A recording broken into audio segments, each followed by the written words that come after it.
Cycads are ancient seed plants belonging to the order Cycadales. They are often mistaken for palms or ferns due to their large, compound leaves, but they are not closely related. They are gymnosperms plants that produce naked seeds not enclosed in fruit. Appearance: stout, woody trunk with a crown of stiff, evergreen, pinnate leaves. Reproduction: dioecious, separate male and female plants, producing cones strobili instead of flowers. Habitat: found mainly in tropical and subtropical regions worldwide.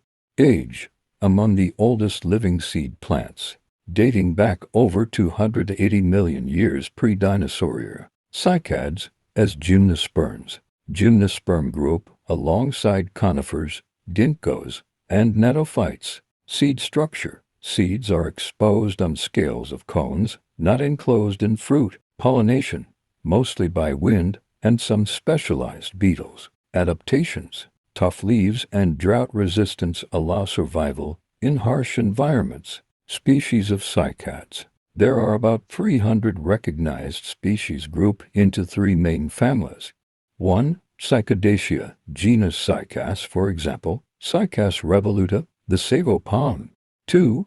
Dinosaurs, genera like Encephalartos, Zamia, Macrozamia.